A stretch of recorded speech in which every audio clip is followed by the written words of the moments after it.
We're NAU Social, Maria and Mackenzie here, and we're back with another episode in our social series. 5 tips in 5 minutes.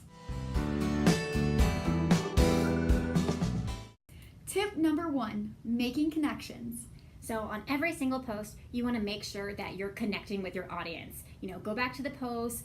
It could be a simple like, it could be responding to questions you get, and also making sure you check your inbox on every sort of platform. Sometimes it can get lost in the mix, but you want to check that to see if you got any DMs and if you're responding to that, and it can provide some sort of help that they need. Maria, what's a DM?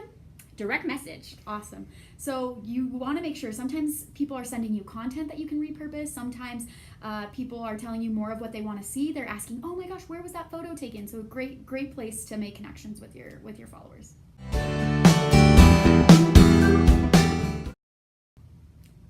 Tip number 2, get discovered.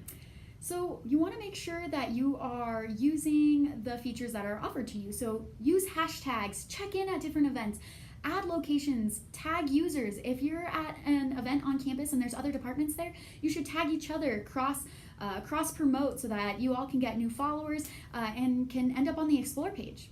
And so that's one of the things we want to talk about. Instagram, there's this great page called Explore. And so when you use the location feature, when you use hashtags, people can click on that and your story will appear in that hashtag and also the Explore page, where it encourages people to see things that you might like. And so your page might get discovered by all the interactions that you do.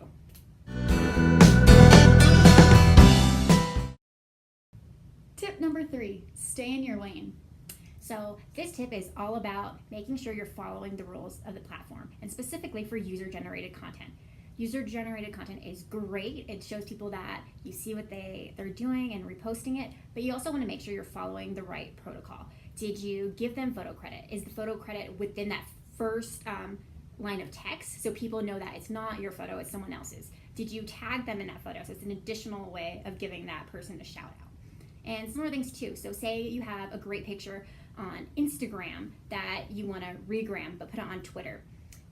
That picture wasn't on Twitter, it was on Instagram. So post it on Instagram, or if you want to share it on a different platform, to Facebook or Twitter, DM them, ask them like, hey, I'd really like to feature this on another account too. Is it all right? So then not only do you get the permission, but they might give you, yeah, and then here's my username on that account. So additional ways to show credit.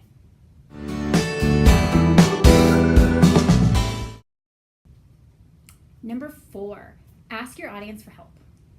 So let's say you're sitting there, you're like, what should I post? What should I post? Ask your audience, see what they want to see. Facebook and Twitter have really great poll options. Instagram Story has the question sticker, which is quite a fan favorite. So see what they want to see, and then you can kind of tailor your content to let that guide your strategy for the rest of the year.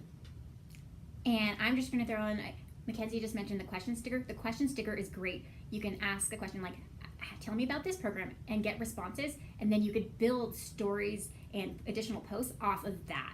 So think of everything you're doing as a way to have different storytelling on the different channels. Tip number 5, check yourself out.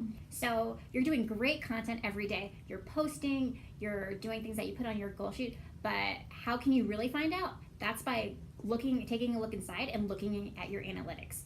Go to each platform and see, how did my post do that week? How did it do over the month? And maybe you'll see some pattern emerges.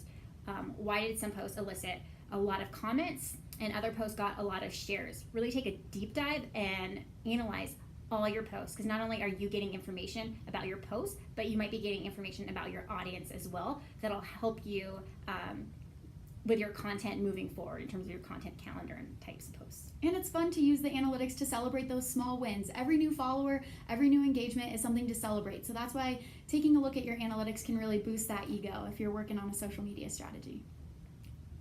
And that's a wrap for our social series, 5 tips in under 5 minutes. If you all have any questions or any suggestions that you want to see Maria and I chat about, feel free to email us. We're always available to help you out with any of your social media needs. And we'll see you next time.